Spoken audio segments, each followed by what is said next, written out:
Dios le bendiga a todos, mis amados. Por aquí estamos, como siempre. Ustedes saben que vivimos aquí peleando la batalla. Gloria al nombre del Señor. Si es que seguimos para adelante, sin mirar atrás. Gloria a Dios. Estamos trabajando duro. Gloria a Dios. Estamos trabajando duro para los seguidores y también para los perseguidores. Ustedes saben que los perseguidores son los que nos empujan a nosotros a seguir adelante, ya que esas palabras pican, ¿verdad que sí? Pues mire, le voy a enseñar esto para que ustedes vean qué cosa más terrible. Mire eso. No se lo puse en audio simplemente para que se vea claro, para que sepan, porque usted sabe cómo es, que la verdad no la queremos creer. Mire. Me dijo un hermano católico de nuestra parroquia: Padre, nosotros como católicos somos dichosos. Le digo, ¿por qué, hijo? Porque tenemos purgatorio y los protestantes no tienen esa dicha. Nosotros, me dijo, podemos pecar, emborracharnos, mujeriar, endrogarnos, bailar música mundana, hablar malas palabras, podemos hacer de todo en esta vida. Al fin, me dijo, cuando morimos, vamos al purgatorio por nuestros pecados y vamos para el cielo. Y los protestantes, los hermanos separados, me dijo, no tienen esa dicha. Y le digo yo, le sobro la espalda y le digo, tiene razón, hijo, somos dichosos. Y me di la vuelta, me fui para la oficina. En mi mente dije, pobrecitos, los católicos. Si supieran que por 12 años nos metieron engaño a nosotros para engañarnos a ellos. Nos engañaron en el seminario, dije yo en mi mente, para tenerlos entretenidos a ellos, para que no se los vaya el negocio. Y que bajo esa tutela del engaño ha vivido la Iglesia Católica, dije en mi mente yo, por siglos y siglos. Y ese engaño sigue haciéndoles creer a ellos, como católicos, que el purgatorio existe. Cuando nosotros como sacerdotes, dije yo en mi mente, sabemos realmente que eso no existe.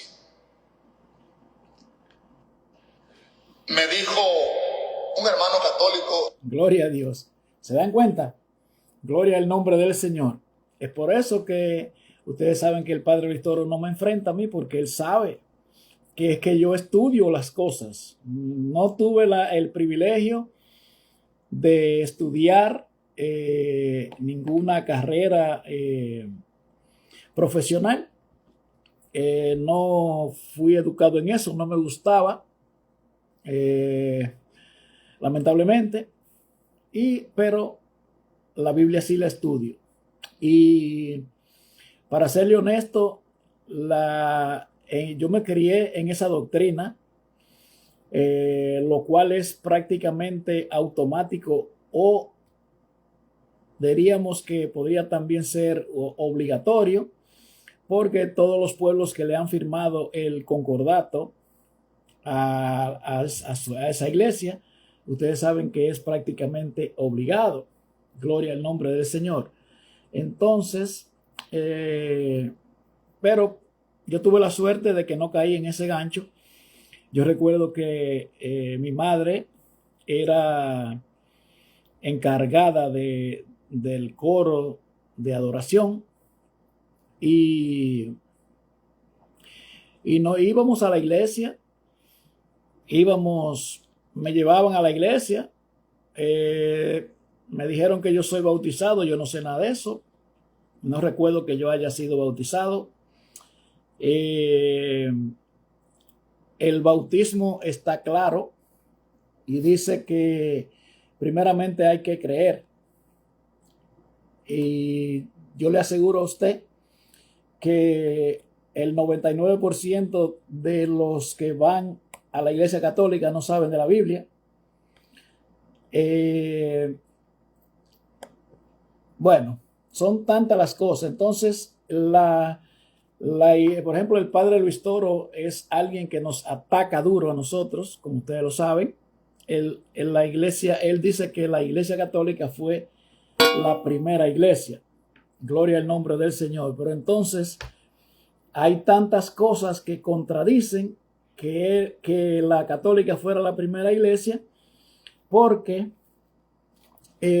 no tendríamos algún punto específico para demostrar por dónde empezar, para demostrar que la primacía de la Iglesia Católica no tiene ningún sentido. Por ejemplo, en Efesios capítulo 4, versículo 11, tendría que leer desde el principio para que después no se me acuse como hace el padre Luis Toro, porque el padre Luis Toro lo que hace es que coge un versículo bíblico de donde a él le conviene para de ahí hacer una doctrina. Gloria al nombre del Señor. Entonces yo voy a leer lo que Dios le escribió con Pablo a esta iglesia. Mire cómo dice Efesios capítulo 4, versículo 1 en adelante. Hasta el 11 lo voy a leer para que usted sepa qué es lo que le quiero decir. Dice: yo pues, preso en el Señor, os ruego que andéis como es digno de la vocación con que fuiste llamado. O sea, aquí Pablo está diciendo que él estaba preso. Esta carta Pablo la escribió desde la cárcel y le exhorta a los ministros que anden como es digno para la vocación que fueron llamados. Y aquí le da los detalles, que es lo que dice: con toda humildad y mansedumbre, soportando con paciencia.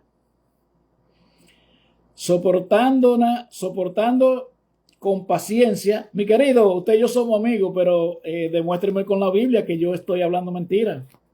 Demuéstremelo con la Biblia, mi querido, o búsquese el padre Luis Toro, que yo lo estoy esperando. Gloria a Dios. Pero usted sabe que usted y yo seguimos siendo amigos y yo lo amo mucho.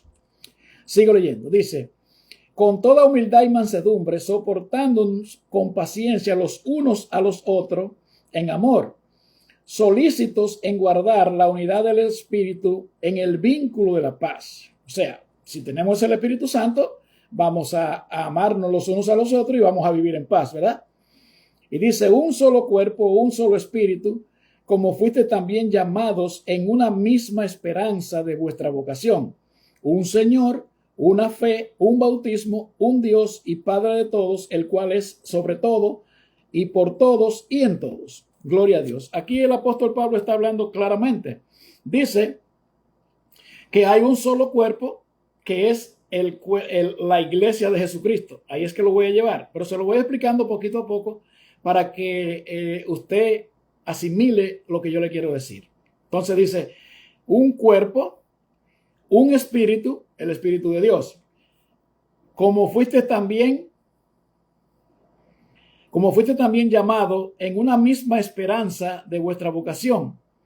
Un Señor, el Señor Jesucristo, una sola fe, la fe en Dios, creer en que Jesucristo es el Señor, un bautismo, el que el hombre perfecto enseñó cómo debió de ser. ¿Cómo fue el bautismo de Jesucristo? En el río Jordán, de pie a cabeza. Por ahí empezamos. Por eso estamos hablando acerca de que el padre Luis Toro dice que la Iglesia Católica fue la primera iglesia. Y si yo pudiera durar tanto tiempo aquí hablando, duraríamos un año entero demostrando que la Iglesia Católica no tiene que ver con la primera iglesia. La iglesia empezó en el día de la asunción de Jesús al cielo. Ahí esperaron los 50 días de Pentecostés, como le dijo Jesucristo el Señor, que esperaran hasta que llegara el Espíritu Santo. Entonces ahí se regó la iglesia y Pedro a la cabeza. Como ustedes saben que Jesús preparó a Pedro para dejarle a cargo el liderazgo de predicar el evangelio, porque las cosas del Señor son cosas ordenadas. Él no podría irse y después sálvese quien pueda y hagan lo que le dé la gana. No, Pedro era el líder. Y entonces de ahí es que la Iglesia Católica lo llama Papa, cosa que no tiene nada que ver, porque primeramente la iglesia del primer siglo no tenía nada que fuera centralizado. Gloria al nombre del Señor.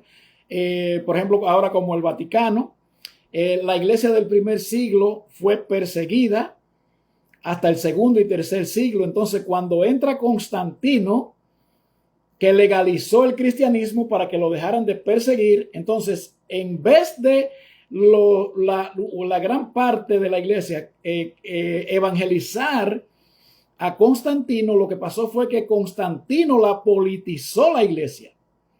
Y por eso es que ustedes ven que los llamados vicarios de Cristo son los jefes del mundo entero.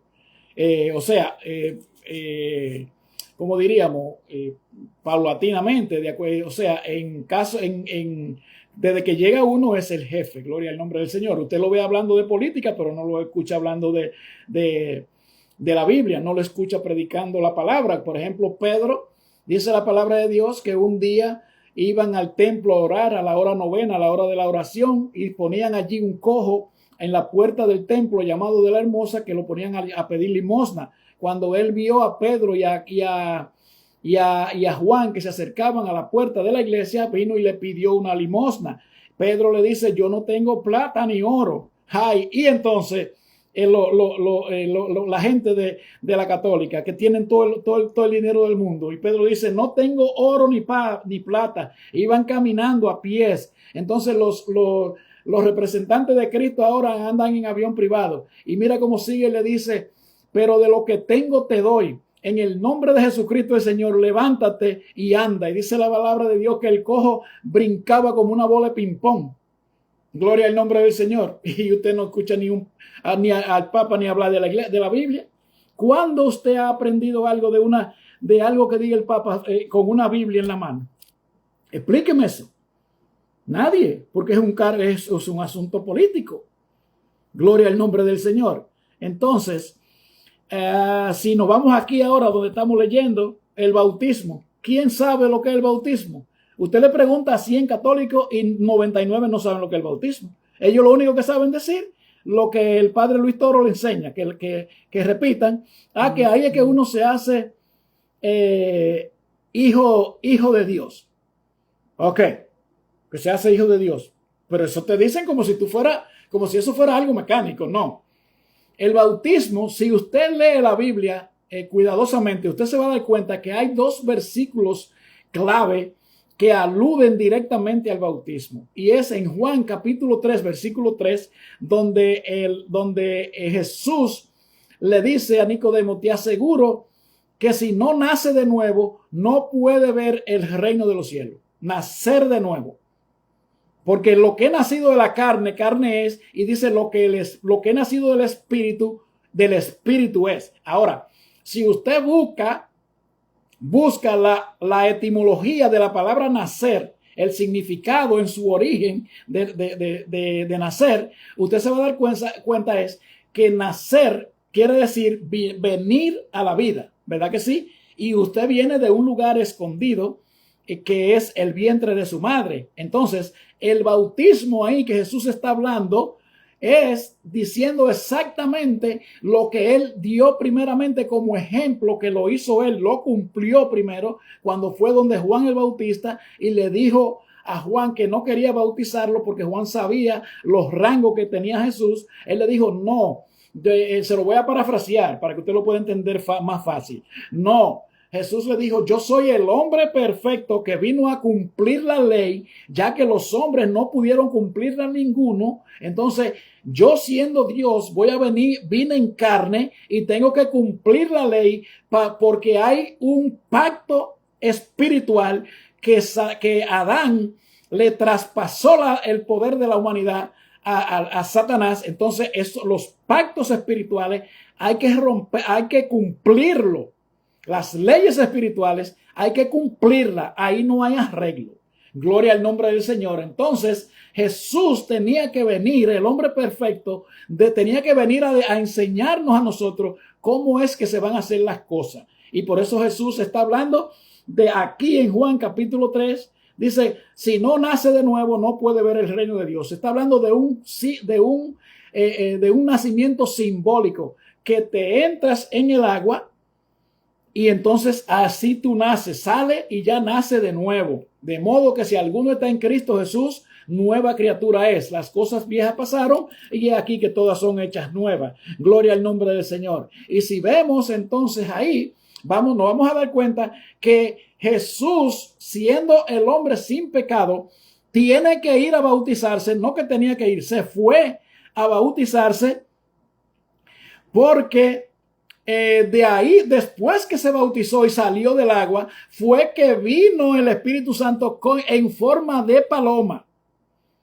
Y entonces ahí es que se oye la voz del Padre diciendo, ese es mi Hijo amado en quien tengo complacencia, porque obedece, porque hace lo que Dios manda. Entonces ahí estamos viendo el nuevo nacimiento simbólico. Ahora bien, en Pablo cierra con broche de oro esta idea, porque entonces Jesús habla del nuevo nacimiento, que quiere decir venir a la vida nueva, pero entonces Pablo habla de la sepultura, que quiere decir irse de la vida. Pero escucha bien, escucha esto.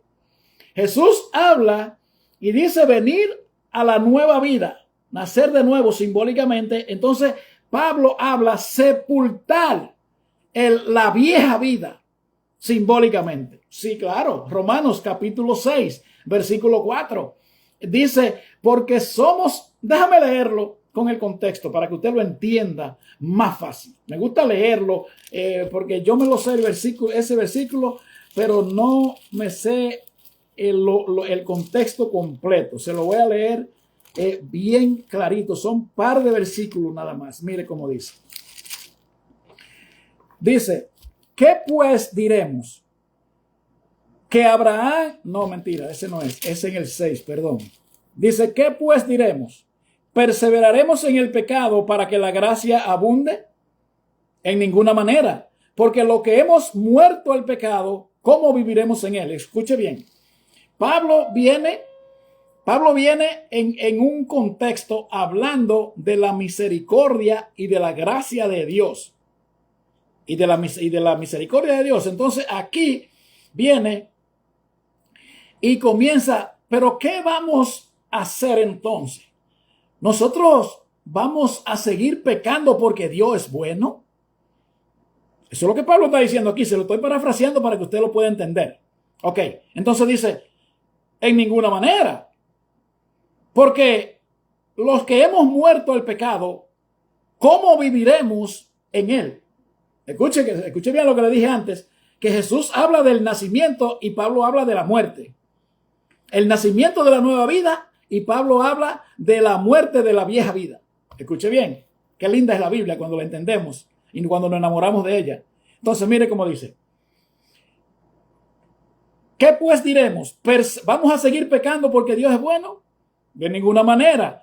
Porque los que hemos muerto al pecado, ¿cómo viviremos en él? Un muerto no puede vivir. Un muerto no puede hacer, no puede hablar, no puede nada. Entonces, si tú y yo hemos muerto al pecado, nos hemos arrepentido de nuestros pecados y nos hemos convertido a Jesucristo, hemos sido sellados con el evangelio, ya no podemos pecar. Por ejemplo, por eso es que la Biblia habla claro y dice arrepentíos y convertíos. En la boda de Caná de Galilea vemos un acto muy bueno para ponerlo como ejemplo, que dice que habían una boda en Caná de Galilea y habían 6 tinajas de agua para la purificación. Eso era la tradición judía. Entonces se le acerca María a Jesús y le dice, se le acabó el vino a ellos. Y Jesús viene y le dice, ¿qué tiene conmigo, mujer, si todavía no ha llegado mi hora? Y entonces ahí hay un trambuliqueo y María le dice, haga todo lo que él dice. Entonces le traen el agua que servía para lavarse los pies, para la purificación, para el rito de la purificación y esas cosas. Y ahí servía para otras cosas. Podía servir para tomar, podía servir para limpiar, para fregar las pailas, para cualquier otra cosa. ¿verdad? Pero entonces esa agua que estaba ahí en esa boda, entonces Jesús la convierte en vino. Y con eso, entonces, atendieron la boda. Con eso se desempeñó la boda. Entonces, ya esa agua que fue convertida en vino, ya no la van a utilizar para fregar. Entonces, es lo mismo que Pablo está diciendo aquí. ¿Cómo los que hemos muerto al pecado, cómo vamos a vivir en él? Lo que hemos salido de ahí, lo que le hemos dicho al Señor, Señor, yo me arrepiento de mis pecados. Entonces, ¿cómo no vamos a volver atrás, verdad?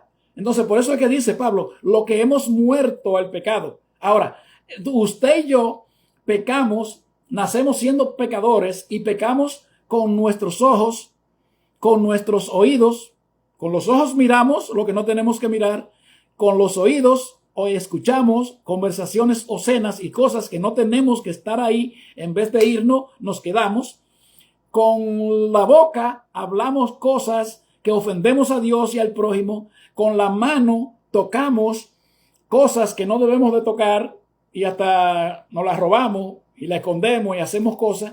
Con los pies visitamos lugares que no estamos supuestos a visitar. Entonces, eso es el pecado. Entonces, ¿cómo se muere al pecado? Escucha ahora que vengo con eso ahora. Mira, como dice, los que hemos muerto al pecado, ¿cómo vamos a vivir en él?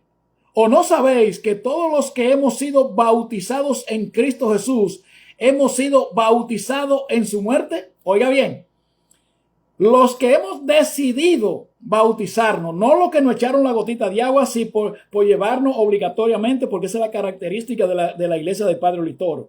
Usted sabe que la iglesia del Padre Litoro, lo que saben lo de esa iglesia de la Biblia, los sellos de piloto.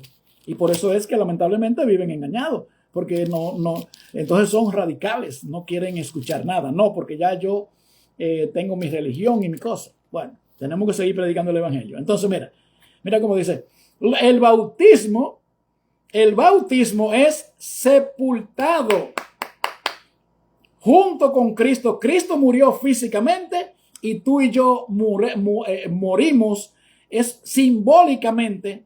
Morimos a este cuerpo carnal, porque tú y yo no podemos morir físicamente, porque Jesús es el único que puede hacer eso. Entonces mira cómo dice, porque o no saben que todos los que hemos sido bautizados en Cristo Jesús, hemos sido bautizados en su muerte.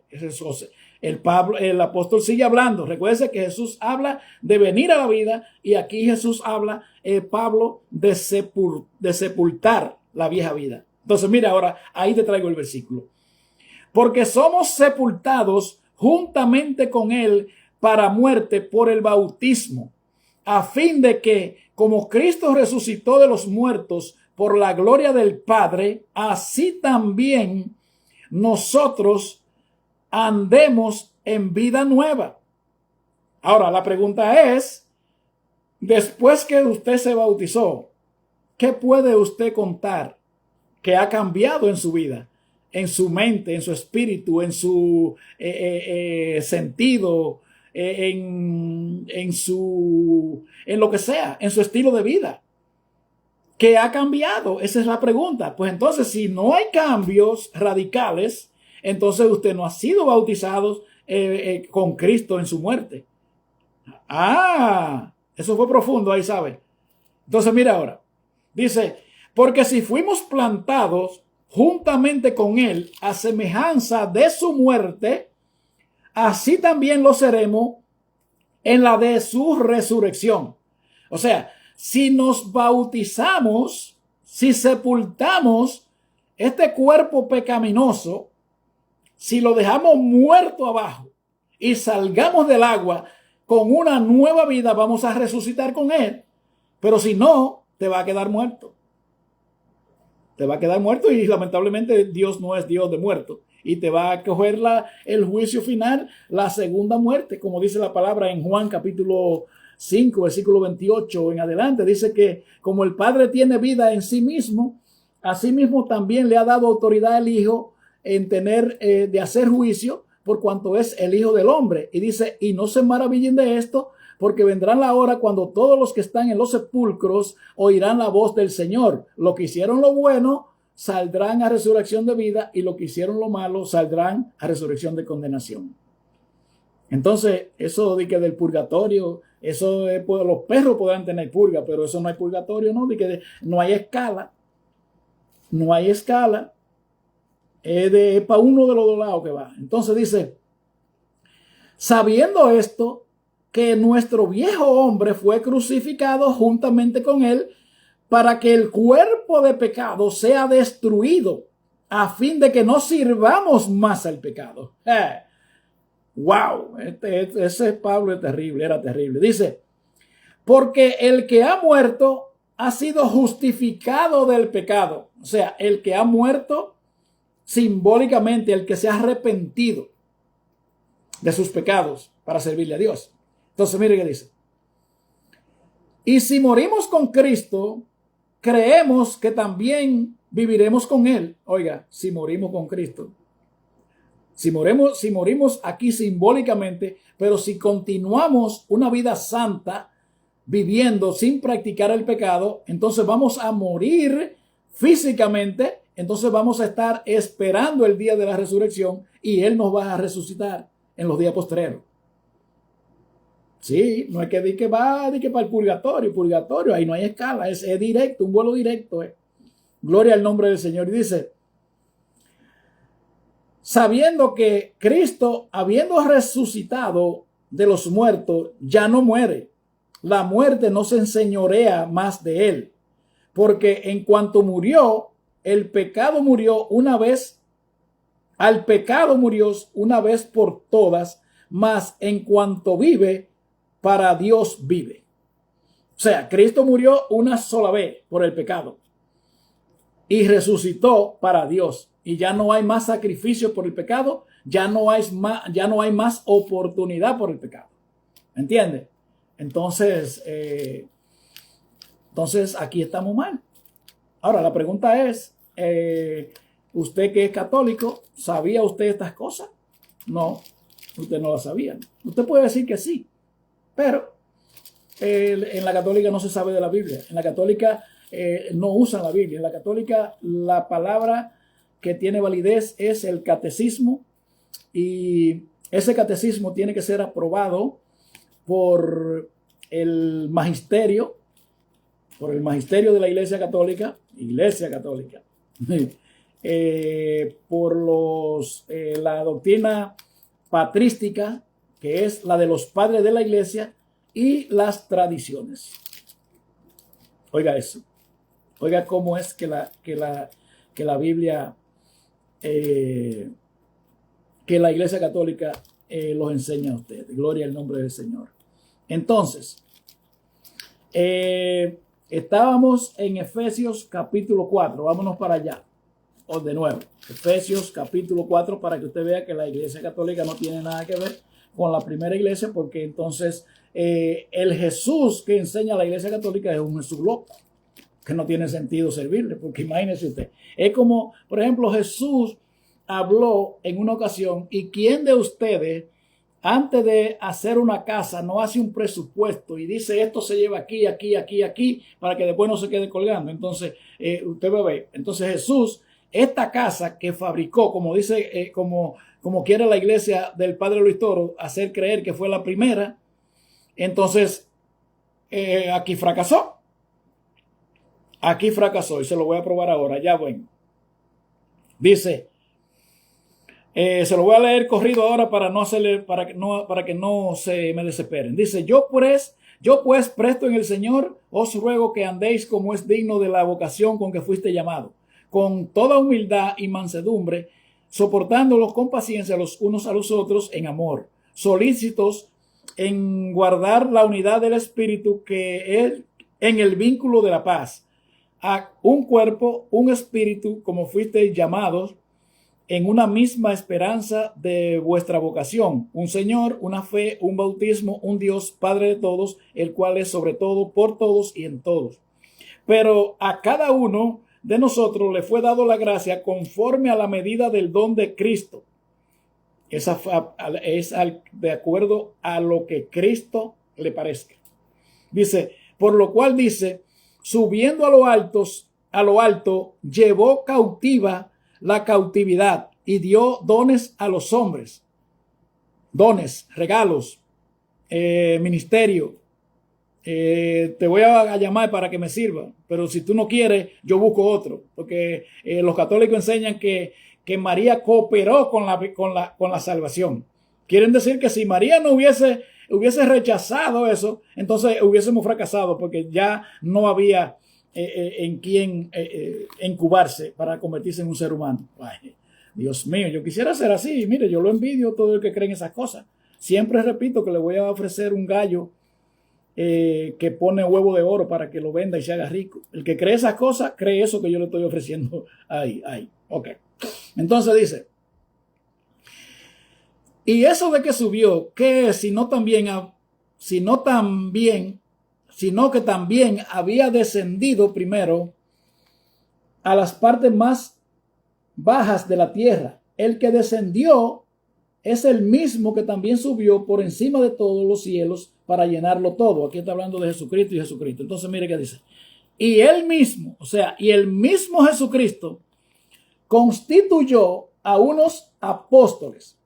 Estos son los apóstoles, estos son los que se la pasan de pueblo en pueblo, de país en país. Apóstoles. A otros profetas. Estos son los que profetizan y anuncian las cosas venideras. A otros evangelistas. Estos son los que salen a predicar el evangelio. A otros pastores. Estos son los que pastorean la iglesia, como llamó a Pedro, el primer papa, según, ya usted sabe, según, hay que decirle que sí para que imagínense. Entonces, a otros pastores, cuando Jesús llama a Pedro, le dice, Pedro, ¿me ama más que esto? Y él dice, pastorea mis ovejas. Y después lo llamó otra vez y le dice, apacienta mis corderos. Pastorear, apacentar. No le dijo, ok, bota a la esposa porque tú me vas a servir. ¿Tú me entiendes? Y entonces el último de los 5 ministerios, a otros maestros. Maestros, pastores, evangelistas, apóstoles y profetas. 5 ministerios dejó Jesucristo establecido. ¿Para qué? Se lo digo ahora, míralo aquí. Dice, a fin de perfeccionar a los santos para la obra del ministerio, para la edificación del cuerpo de Cristo. O sea, para perfeccionar a los santos, a los santos, no a los santos muertos como enseña la iglesia, como enseña su iglesia. Es a los santos, a los que están viviendo en santidad, a los que se han apartado del pecado para servirle a Dios. Así, ¿a fin de qué dice? A fin de perfeccionar a los santos para la obra del ministerio, para la edificación del cuerpo de Cristo. O sea, para la edificación del cuerpo de Cristo, para que la iglesia de Jesucristo se forme bien. Escúcheme. Y dice, hasta que todos lleguemos a la unidad de la fe y del comienzo y del conocimiento del Hijo de Dios, a un varón perfecto, a la medida de la estatura de la plenitud de Cristo.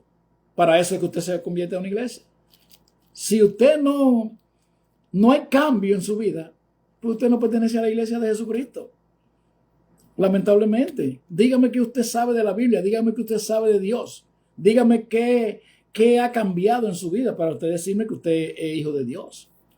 De ese Dios que usted conoce, el Dios de la religión. Eso no es un Dios, eso no es el verdadero Dios. El Dios el Dios verdadero, aquel que vino, se encarnó en María y murió por su pecado y por el mío, ese es un Dios real. Ese es un Dios que vive y convive con la gente, que habla con la gente, que escucha a la gente. Eso no es un Diosito de esos de cartón y de madera y cosas, ¿entiendes? Entonces mire cómo dice, para que ya no seamos niños fluctuantes, llevados por doquiera de todo viento de doctrina, por estratagema de hombres que para engañar emplean con astucia las artimañas del error, sino que, siguiendo la verdad en amor, crezcamos en todo en aquel que es la cabeza, esto es Cristo. Cristo. Aquí no hay ayudante, aquí no hay ídolo, aquí no hay dioses fabricados, aquí no hay dioses ciegos, mudos, sordos, paralíticos, aquí no sirven. Aquí eso no vale, aquí en la Biblia no hace nada. Jesucristo lo dijo muy claro, que no se puede tener imagen ni ninguna semejanza de lo que está en los cielos, ni en la tierra, ni debajo de la tierra, ni encima de los cielos, porque Dios es un Dios celoso. Y si si el cielo es el estrado de los pies de Dios, y el cielo es el trono de Dios, y la tierra el estrado de sus pies, entonces, ¿usted lo va a comparar con una imagen? Ah, no, porque la imagen es una representación que no veneramos y que esto, ¿para qué la tiene? ¿Para qué la tiene entonces? Usted está pecando de que la tiene, lamentablemente. Porque yo particularmente siempre digo esto. Lo que no sirve yo lo echo a la basura. Lo que no sirve. Entonces, si yo lo guardo, con algún propósito lo estoy guardando. ¿Me entendió? Pues está bien. Entonces dice, de quien todo el cuerpo bien concertado y unido entre sí por todas las coyunturas que se ayudan mutuamente según la actividad propia de cada miembro, recibe su crecimiento para ir edificándose en amor. Para eso es que usted y yo vamos a una iglesia. Recuérdense que le estoy enseñando que, por ejemplo, el padre Luis Toro dice que su iglesia fue la primera, pero que no me suma. No me suma. Por ejemplo, en la iglesia no aparecen ni los curas, ni los sacerdotes. En la Biblia no aparece, ni también aparece el Papa. Ni aparece que es una iglesia centralizada con un jefe.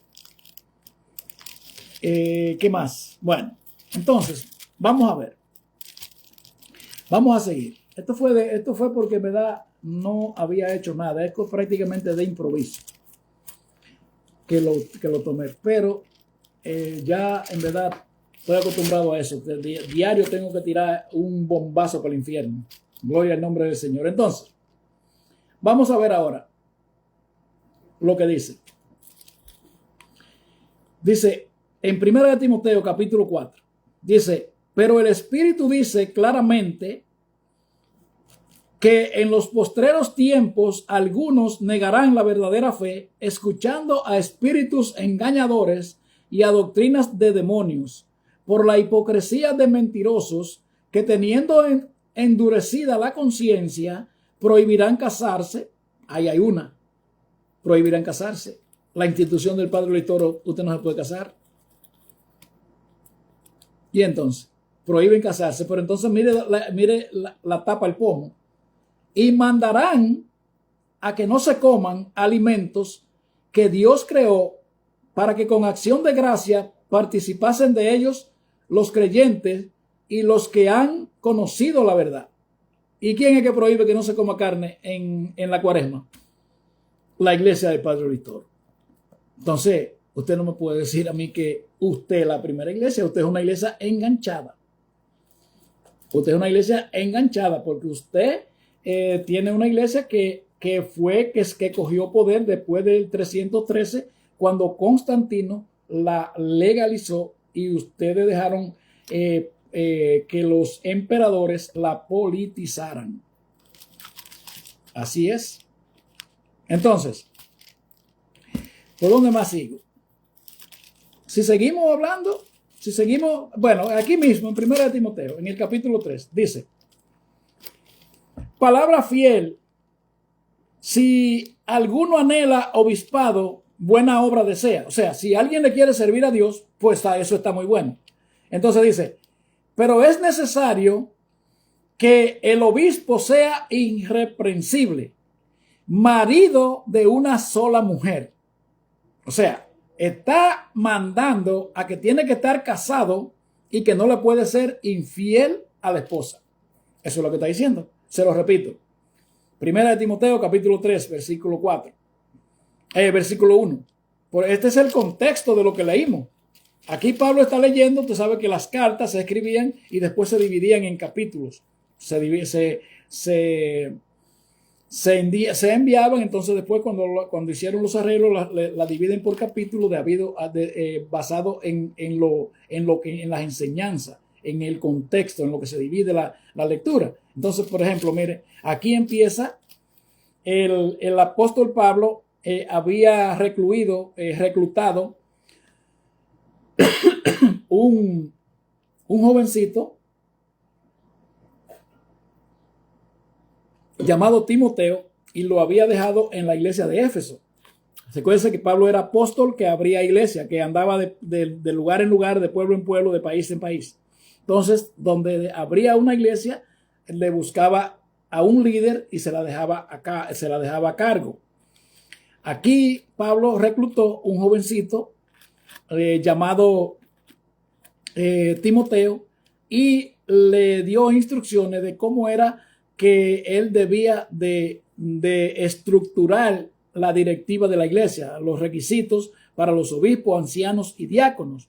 Entonces, aquí es que empieza la lectura. Dice, si alguien le quiere servir a Dios, se lo estoy parafraseando ahora, muy buena cosa desea, pero es necesario que el obispo sea irreprensible, necesario. No es que si se casa, no dice, si se casa, no puede serle infiel a la esposa, nada más puede tener una sola esposa. No, dice, pero es necesario que el obispo sea irreprensible, o sea, que sea una persona que tenga buena reputación en la sociedad, marido de una sola mujer. Ahí continúa lo obligatorio de un líder que le quiera servir a Dios. Entonces, ¿a dónde va a recibir, por ejemplo, los curas y las monjas, los que lo visitan? Por ejemplo, aquí siguen diciendo, mire cómo continúa eso.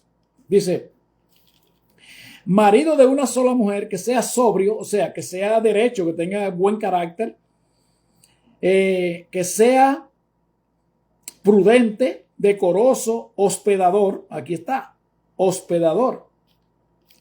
¿A dónde van a visitar el padre Víctor? Tiene que tener una esposa, pero también ser un ejemplo en la sociedad. No que va a tener una esposa y la va a tener ahí amarrada como una viralata, con un collar y una cadena. No, tiene que tener una esposa, una compañera, una ayuda idónea, que trabajen juntos, que tú le digas, mi amor, vamos a hacer esto, y mi amor, vamos a hacer aquello. No es de que, no, yo tengo una esposa ahí. No, eso no trabaja así. Tiene que ser un lugar que sea ejemplo en la sociedad. Ejemplo en la sociedad. Ok, entonces déjame ver si encuentro algo más por aquí. Vamos a leer el libro en el capítulo 10 del libro de los Hebreos. Déjame ver cuánto tiempo llevo en vivo. Pero llevo mucho ya. Llevo 43 minutos. Bueno, no sé si sigue. Gloria a Dios. Pero ya que dije, vamos a seguir algo. El sacerdocio. El sacerdocio está hace tiempo eliminado. El sacerdocio era ¿qué? Dice, el sacerdocio era por la ley. En la ley. Ya después de la ley, entonces entró la gracia. Entonces dice, mire, por ejemplo, le voy a dar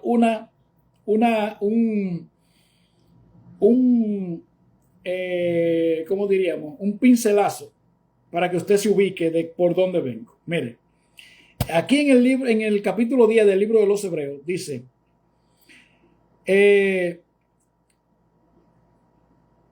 porque la sangre de los toros y de los machos cabríos no pueden quitar los pecados, por lo cual, entrando en el mundo, dice, aquí está hablando de que los sacrificios que se hacían era derramando sangre de animales, pero eso aludía a que Jesucristo un día vendría y haría el sacrificio perfecto por nuestros pecados, y ahí cerraba ya el cumplimiento de la ley. Entonces, mire, dice, porque la ley, teniendo la sombra de los bienes venideros, no la imagen misma de las cosas, nunca puede, por los mismos sacrificios que se ofrecen continuamente cada año, hacer perfectos a los que se acercan.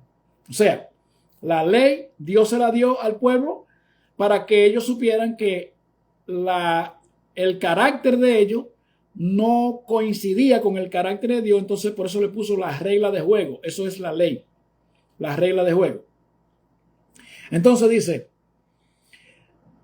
de otra manera cesarían de ofrecerse los sacrificios, pues los que tributan este culto limpios una vez no tendrían ya más conciencia de pecado. O sea, el que Dios les limpia los pecados ya están limpios para siempre.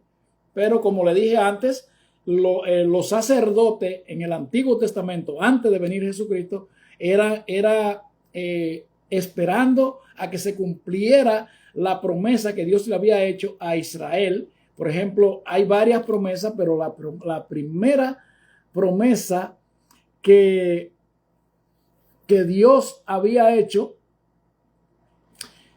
a la humanidad en sentido general está en Génesis 3:15, cuando dice que pondrá una enemistad entre la serpiente y la mujer, entre la simiente de una y la otra, y que la simiente de la mujer heriría en la cabeza a la serpiente y ella le heriría en el talón. Ahí cuando llegue el tiempo indicado por Dios, entonces esa mujer fue María.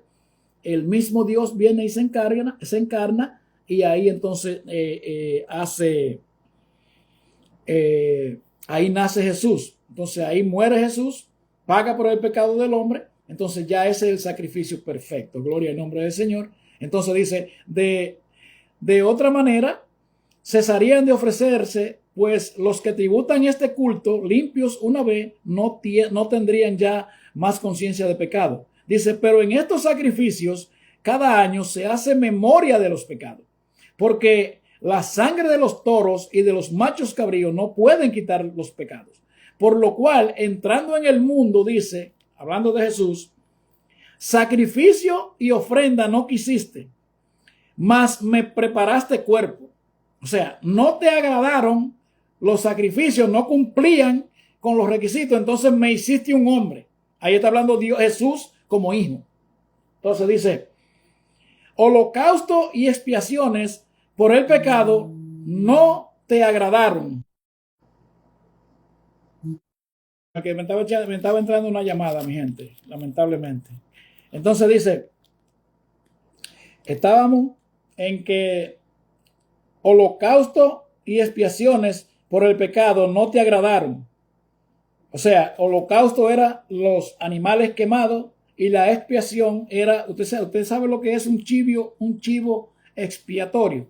Eso era un cordero que lo llevaban al altar allá a hacerlo y le cargaban todo el pecado a ese cordero. Entonces lo mandaban para el desierto, simbolizando que ya los pecados estaban perdonados. Gloria al nombre del Señor, pero así había que hacerlo cada año, hacer memoria de ello cada año hasta que viniera Cristo. Por eso que habla eso así. Entonces dice, holocausto y expiaciones por el pecado no te agradaron. Entonces dije, he aquí que vengo, oh Dios, para hacer tu voluntad, como en el rollo del libro está escrito de mí, diciendo, primero, sacrificio y ofrenda y holocausto y expiaciones por el pecado no quisiste ni te agradaron, las cuales cosas se ofrecen según la ley. Esas cosas las hacían con la ley, pero el hombre no pudo cumplir la ley, entonces tuvo que venir el mismo Dios a hacerse un hombre para cumplirla, que Jesús muere en la cruz del Calvario y ya ahí está cumplida la ley y resucita Jesús y se va para su casa. Entonces el tiempo al cual usted y yo le llamamos vida, ese es el tiempo que Dios nos da a nosotros para que elijamos dónde vamos a pasar la eternidad. Gloria a Dios. Y sigue, y diciendo luego, he aquí que vengo, oh Dios, para hacer tu voluntad, quítalo primero para establecer esto último. O sea, ya que yo hago tu voluntad, Dios, entonces queda eliminado, quítalo primero, que es el pacto de la ley, entonces para establecer el pacto de la gracia, que no merecemos la salvación, pero el mismo Dios encarnado en Jesús vino y pagó por el pecado. Por eso que dice que los sacrificios, usted lo vio todo eso. Dice, en esa voluntad somos santificados mediante la ofrenda del cuerpo de Jesucristo hecha una vez para siempre. Y ciertamente todo sacerdote está día tras día ministrando y ofreciendo muchas veces los mismos sacrificios que nunca pueden quitar los pecados. Entonces el padre Luis Toro dice, hace la misa, dice que ellos pueden perdonar pecado, y la Biblia dice muy claro que ya los pecados fueron perdonados en el sacrificio de Jesucristo en la cruz del Calvario.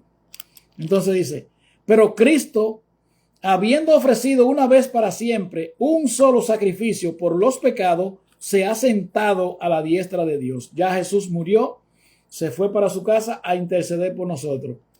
Y de ahí en adelante está esperando para que sus enemigos sean puestos por estrados de sus pies. Todos los que no acepten el sacrificio de Jesús, se arrepientan de sus pecados y comiencen a vivir una vida nueva, lo está esperando para machacarle la cabeza con su propio pie. Eso es lo que dice la Biblia. Y dice, porque con una sola ofrenda hizo perfectos para siempre a los santificados. Un solo sacrificio. En el antiguo pacto, hasta que llegara Jesús, tenían que hacer sacrificio continuo hasta que llegara Jesús. Pero con una sola ofrenda hizo perfecto para siempre a los santificados, dice Jesús. Y dice, y nos atestigua lo mismo el Espíritu Santo, porque después de haber dicho, este es el pacto que haré con ellos después de aquellos días, dice el Señor, pondré mis leyes en sus corazones y en sus mentes las escribiré. Por eso es que cuando usted va a hacer algo malo, usted tiene que hacerlo escondido y tiene que hablar mentira. ¿Tú sabes por qué? Porque la ley de Dios está en nuestra mente y en nuestro corazón, y usted y yo sabemos cuando hacemos lo malo. Sí, para que se lo sepa. Así que arrepiéntase de su pecado. Y dice,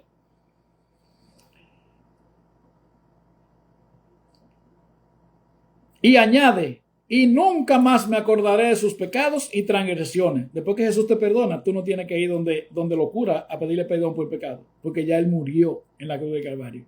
Y dice, pues donde hay remisión de pecado, no hay más ofrenda por el pecado.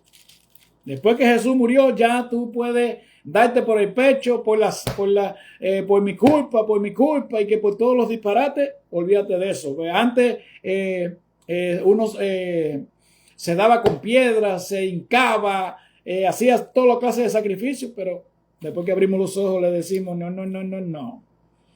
Dice, así que, hermanos, teniendo libertad para entrar en el lugar santísimo por la sangre de Jesucristo, por el camino nuevo y vivo que Él nos abrió a través del velo, esto es su carne, y teniendo un gran sacerdote, oiga, teniendo un gran sacerdote, los sacerdotes están eliminados.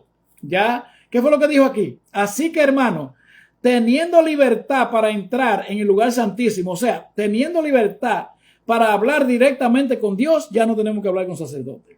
Si usted quiere seguir dejándose coger de tonto, pues siga ladrándole a la luna, porque ese tiempo es suyo, y sígalo perdiendo si usted no lo sabe valorar. Dice, así que, hermanos, teniendo libertad para entrar en el lugar santísimo por la sangre de Jesucristo, por el camino nuevo y vivo que Él nos abrió a través del velo, esto es su carne, y teniendo un gran sacerdote sobre la casa de Dios, acerquémonos con corazón sincero, en plena certidumbre de fe, purificados los corazones de mala conciencia y lavados los cuerpos con agua pura. Mantengamos firmes sin fluctuar la profesión de nuestra esperanza, porque fiel es el que nos ha prometido.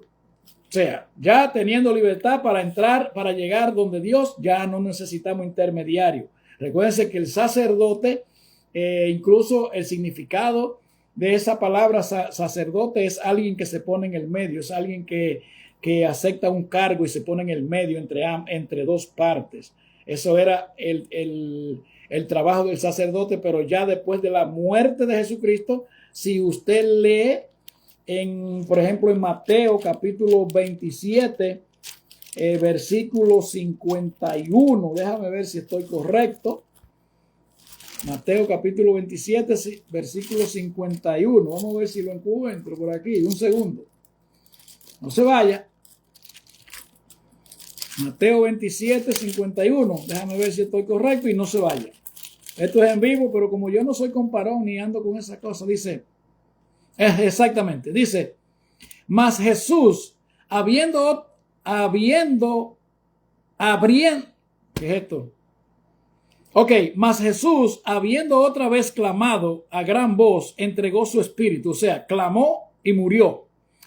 Y he aquí que el velo del templo se rasgó en dos, de arriba abajo, y la tierra tembló y las rocas se partieron. ¿Qué fue lo que hizo allá?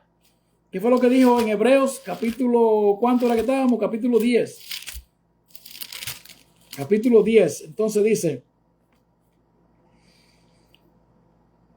¿qué fue lo que dijo?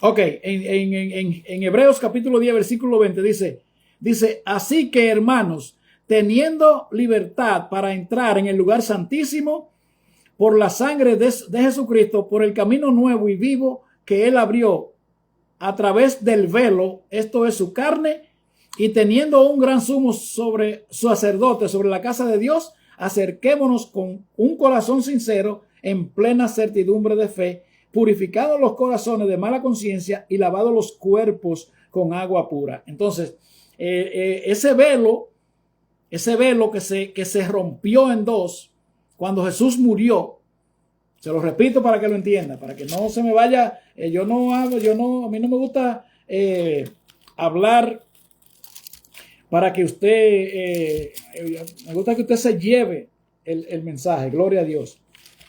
Yo no soy comparón para esto. Aquí hay mucha gente que tiene que venir con mucha etiqueta, mucho protocolo y muchas cosas.